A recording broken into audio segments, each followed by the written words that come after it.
by the divine grace of Jagannmata Sri Jnanakshi Rajarajeshwari and by the grace of Paramatma in all forms,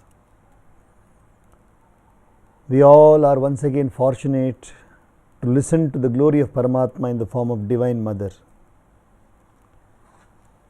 ಜಗನ್ಮಾತೆ ರಾಜರಾಜೇಶ್ವರಿ ಅಮ್ಮನವರ ಕೃಪೆಯಿಂದ, ಪರಮಾತ್ಮನ ಎಲ್ಲ ರೂಪಗಳ ಕೃಪೆಯಿಂದ ನಾವೆಲ್ಲರೂ ಮತ್ತೆ ಭಾಗ್ಯವಂತರಾಗಿ ಜಗನ್ಮಾತೆ ರಾಜರಾಜೇಶ್ವರಿ ಅಮ್ಮನವರ ಮಹಿಮೆಯನ್ನು ಕೇಳಲು ಸಿದ್ಧರಾಗಿದ್ದೇವೆ. ಪರಮಾತ್ಮ ಬಂದು ಯಾವುದೇ ರೂಪದಲ್ಲಿ ಪ್ರಕಟವಾಗಬಹುದು, ಯಾರಿಗೇ ಬೇಕಾದರೂ ದರ್ಶನ ಕೊಡ್ಬೋದು, ಯಾವಾಗ ಬೇಕಾದರೂ ಕೊಡ್ಬೋದು. Paramatma can appear in any form at any time to anybody.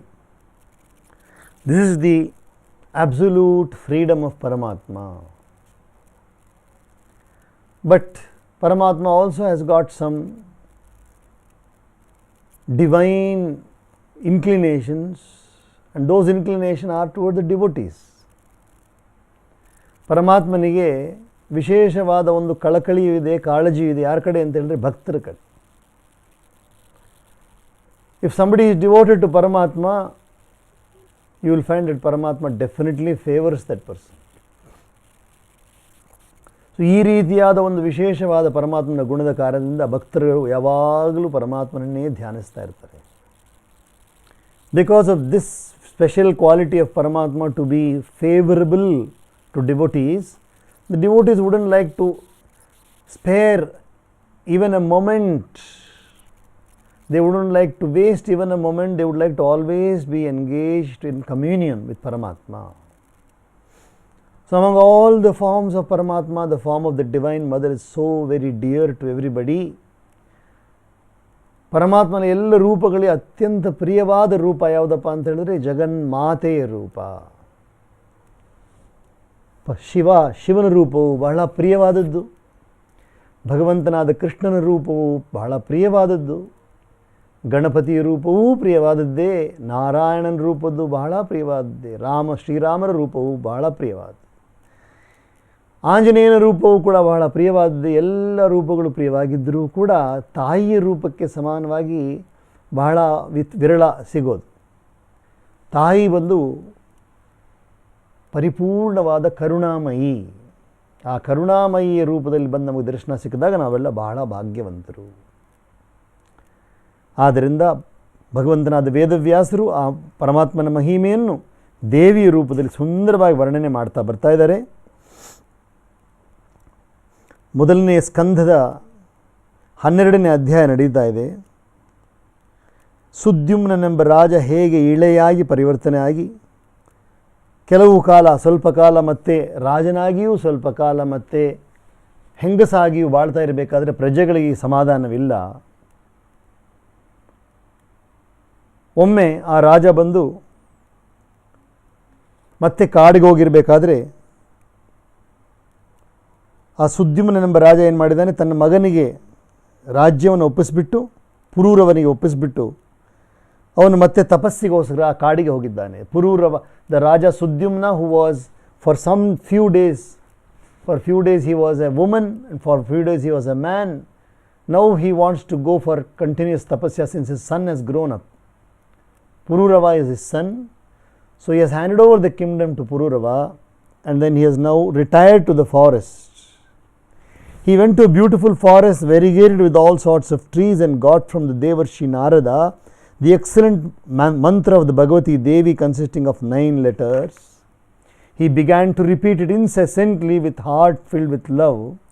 Thus some days passed away when the all auspicious Devi Bhagavati, the savior of the whole universe, became pleased with the king and appeared before the king assuming the divine beautiful form composed of attributes intoxicated with drink and with eyes rolling with pride and riding on the Vahana, the lion. Seeing this divine form of the mother of the universe, the king Ila in this form bowed down before her with eyes filled with love and gladly praised her with hymns thus. ಸುದ್ಯುಮ್ನನೆಂಬ ರಾಜ ಇಳೆಯೆಂಬ ಹೆಂಗಸರ ರೂಪದಲ್ಲಿ ಈಗ ಕಾಡಿನಲ್ಲಿರಬೇಕಾದ್ರೆ ನಾರದರಿಂದ ದೇವಿಯ ಬೀಜ ಮಂತ್ರವನ್ನು ಉಪದೇಶವಾಗಿ ಪಡೆದು ಅಲ್ಲಿ ಕುಳಿತು ಪೂರ್ಣವಾಗಿ ತಪಸ್ಸನ್ನು ಆಚರಿಸ್ತಾ ಇದ್ದಾನೆ. ಆಗ ದೇವಿ ಕರುಣಾಮಯಿಯಾದ ಜಗನ್ಮಾತೆ, ಪರಿಪೂರ್ಣ ಅಖಂಡ ಕೋಟಿ ಬ್ರಹ್ಮಾಂಡಾಧೀಶ್ವರಿ ತಾಯಿ ಸಿಂಹದ ಮೇಲೆ ಕುಳಿತು ಅತ್ಯಂತ ಮನಮೋಹಕಳಾದ ರೂಪದಲ್ಲಿ ಬಂದು ದರ್ಶನವನ್ನು ಕೊಟ್ಟಿದ್ದಾಳೆ. ಈ ಇಳೆಗೆ ಬಂದು ಪರಮಾತ್ಮ ಸ್ವರೂಪಿಣಿಯಾದ ದೇವಿ ಬಂದು ದರ್ಶನವನ್ನು ಕೊಟ್ಟಿದ್ದಾಳೆ. ಸಿಂಹದ ಮೇಲೆ ಕುಳಿತು ಬಂದು ದರ್ಶನವನ್ನು ಕೊಟ್ಟಿದ್ದಾಳೆ. ಅತ್ಯಂತ ರಮಣೀಯವಾದ ಸ್ವರೂಪ. ಅದನ್ನು ನೋಡಿ ಇಳೆ ಎರಡೂ ಕೈಗಳನ್ನು ಜೋಡಿಸಿ ಪ್ರಾರ್ಥನೆ ಮಾಡ್ತಾ ಇದ್ದಾಳೆ. ಇಳೋವಾಚ ದಿವ್ಯಂ ಚ ತೇ ಭಗವತಿ ಪ್ರಥಿತಂ ಸ್ವರೂಪಂ ದಿವ್ಯಂ ಚ ತೇ ಭಗವತಿ ಪ್ರಥಿತಂ ಸ್ವರೂಪಂ ದೃಷ್ಟಂ ಮಯಾ ಸಕಲಲೋಕಹಿತಾನುರೂಪಂ ವಂದೇ ತ್ವದಂಘ್ರಿಕಮಲಂ ಸುರಸಂಘಸೇವ್ಯಂ ಕಾಮಪ್ರದಂ ಜನನಿ ಚಾಪಿ ವಿಮುಕ್ತಿದಂ ಚ ಕೋ ವೇತ್ತಿ ತೇಂಬ ಭುವಿ ಮರ್ತ್ಯನ ತನುರ್ನಿಕಾಮಂ ಮುಹ್ಯಂತಿ ಯತ್ರ ಮುನಯಶ್ಚ ಸುರಾಶ್ಚ ಸರ್ವೇ ಐಶ್ವರ್ಯಮೇತದಖಿಲಂ ಕೃಪಣೇ ದಯಾಂ ಚ ದೃಷ್ಟ್ವೈವ ದೇವಿ ಸಕಲಂ ಕಿಲ ವಿಸ್ಮಯೋ ಮೇ. ಓ Bhagavati, what a fortunate being I am that I have seen today the extraordinary world renowned benign form of thine granting grace and benefit to all the lokas.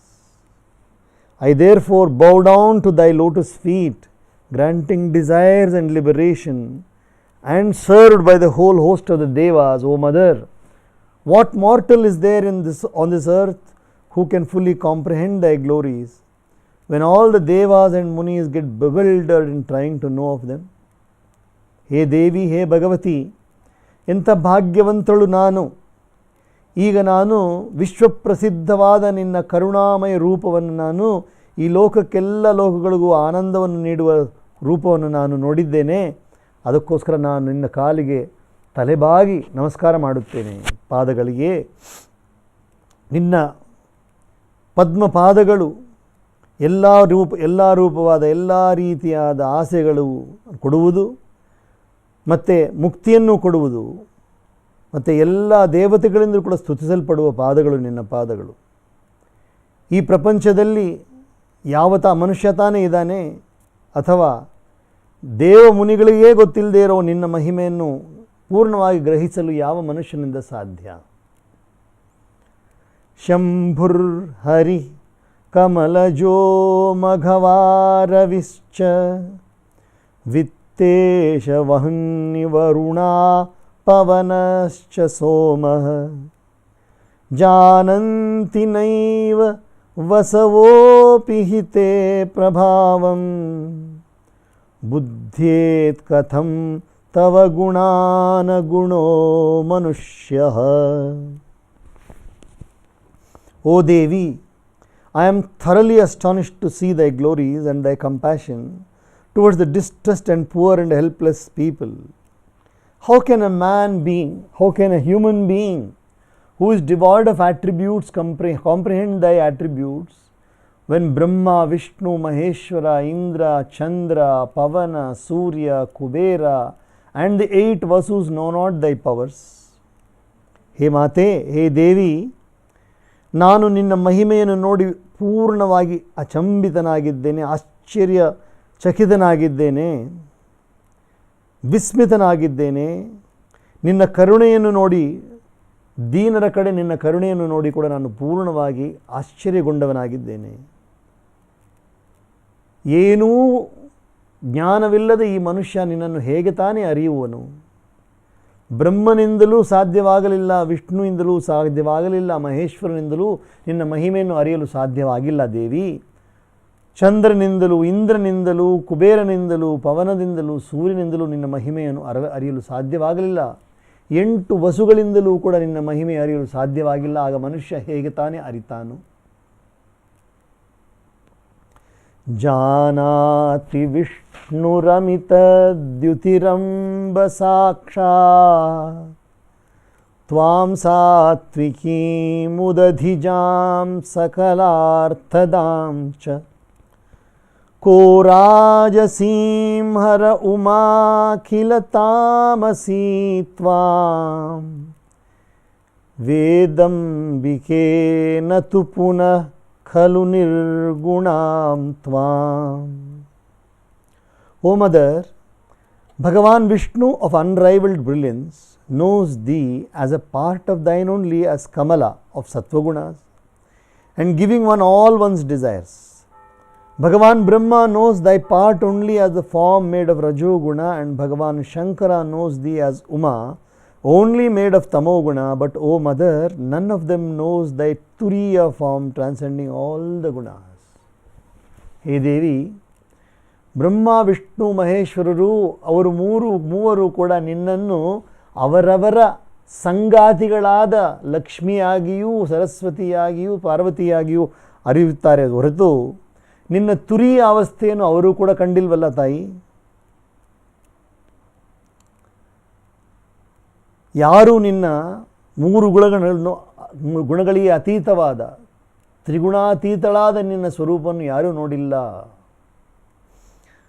ಕ್ವಾಹಂ ಸುಮಂದಮತಿರ ಪ್ರತಿಮ ಪ್ರಭಾವಃ ಕ್ವಾಯಂ ತವಾತಿ ನಿಪುಣೋ ಮಯಿ ಸುಪ್ರಸಾದಃ ಜಾನೇ ಭವಾನಿ ಚರಿತಂ ಕರುಣಾಸಮೇತಂ ಯತ್ಸೇವಕಾಂಶ್ಚ ದಯಸೇ ತ್ವಯಿ ಭಾವಯುಕ್ತಾಂ. O Devi, O Mother, where is my humble self that is of very dull intellect and powerless, and where is thy extremely propitious serenity and graciousness? Indeed, such a gracious favor on me is certainly beyond expectation. Therefore, O Bhavani, I have come to realize in particular that thy heart is full of unbounded mercy, for thou dost certainly feel compassion for these bhaktas that are full of bhakti towards thee. O ಮಾತೆ,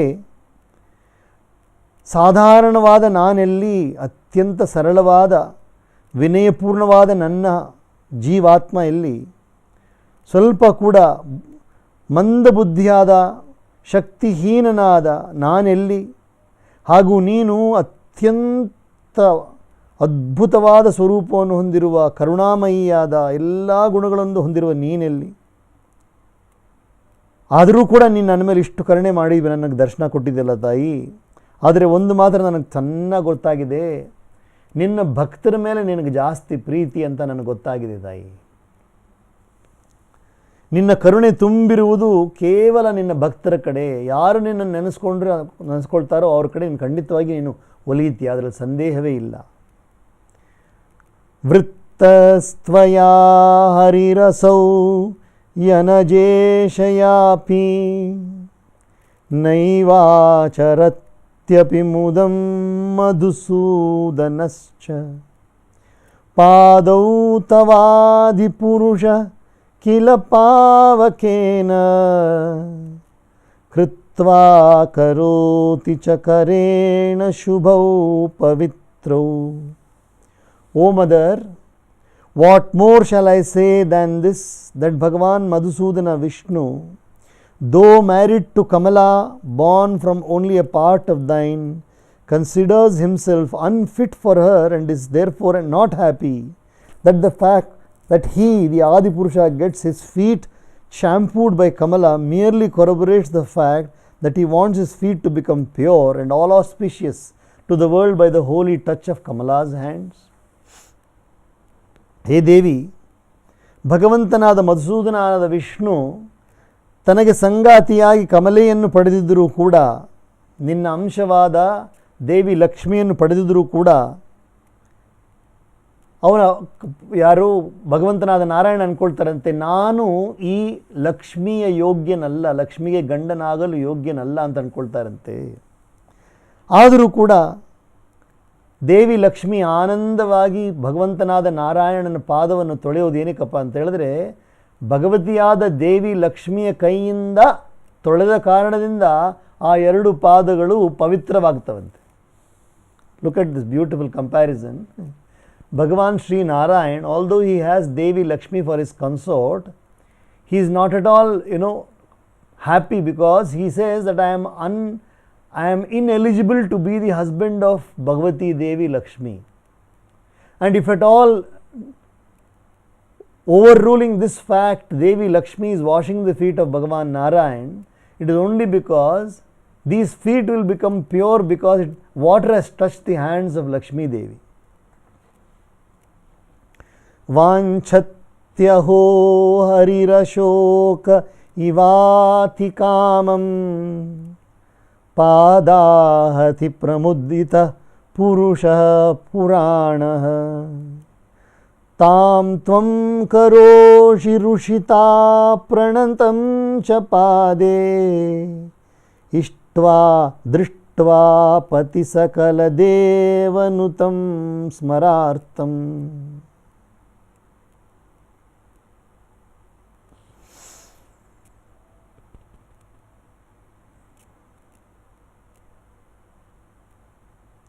O Devi, even the Adi Purusha, Bhagavan Narayana, Bhagavan Vishnu, he considers the touch of your feet on his chest as a boon,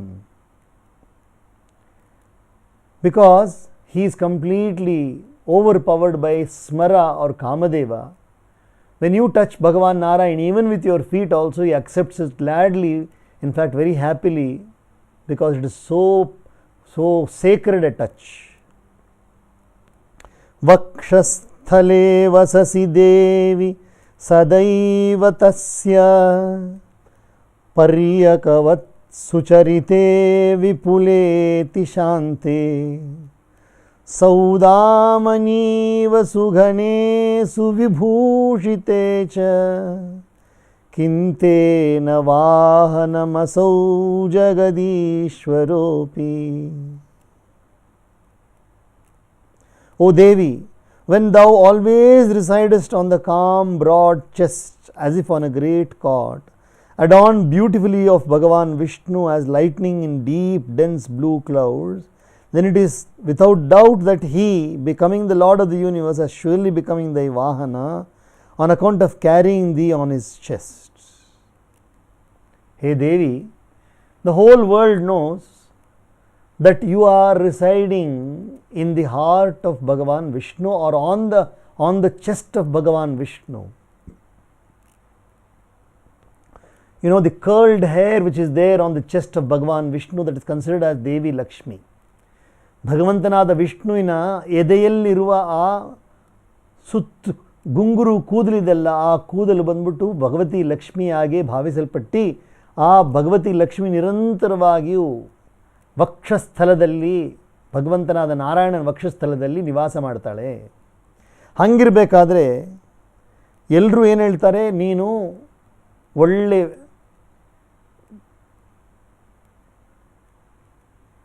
ಒಳ್ಳೆ ವಿದ್ಯುತ್ ಶಕ್ತಿ ಇದ್ದ ಹಾಗೆ, ಸಿಡಿಲಿದ್ದ ಹಾಗೆ ನೀನು ಹೋಗಿ ಅಲ್ಲಿ ಮೇಘಗಳ ಮಧ್ಯದಲ್ಲಿ ಸಿಡಿಲು ವಾಸ ಮಾಡೋ ಹಾಗೆ ನೀನು ಹೋಗಿ ಭಗವಂತನಾದ ವಿಷ್ಣುವಿನ ನೀಲಿ ಬಣ್ಣದ ಹೃದಯದ ಮೇಲೆ ನೀನು ನಿವಾಸ ಮಾಡ್ತಾ ಇದೆಯಾ. ಆದರೆ ಇನ್ನೊಂದು ವಿಷಯ ನಾವು ಅರ್ಥ ಮಾಡ್ಕೋಬೇಕಲ್ಲ ಇದರಲ್ಲಿ, ನಿನ್ನನ್ನು ಎದೆಯಲ್ಲೇ ಧಾರಣ ಮಾಡಿರೋದ್ರಿಂದ ಅಥವಾ ನೀನು ಅವರ ಎದೆಯ ಮೇಲೆಯೇ ಇರುವುದರಿಂದ ಭಗವಂತನಾದ ವಿಷ್ಣು ನಿನಗೆ ವಾಹನ ಆದರಲ್ವಾ. What a wonderful comparison you see. Ele is saying that when Lakshmi is on your chest, we should definitely come to the conclusion that you are the vehicle of Lakshmi, because Lakshmi is traveling on you. Wherever you go, she travels with you. Therefore, Lakshmi, you have become the Vahana of Lakshmi. Shriman Durga Lakshmi Saraswati Devi Jaganmata Durga Lakshmi Saraswati Devi Jaganmata, Devi Jaganmata मां पाहि जगन्माता, देवी जगन्माता मां पाहि जगन्माता, पाहि जगन्माता मां पाहि जगन्माता, पाहि जगन्माता मां पाहि जगन्माता। ॐ सहना भवतु सहनौ भुनक्तु सह वीर्यं करवावहै तेजस्विनावधीतमस्तु मा विद्विषावहै। ॐ शान्ति शान्ति शान्तिः। सर्वे भवन्तु सुखिनः, सर्वे सन्तु निरामयाः, सर्वे भद्राणि पश्यन्तु मा कश्चित् दुःखभाग् भवेत्। ॐ शान्ति शान्ति शान्तिः।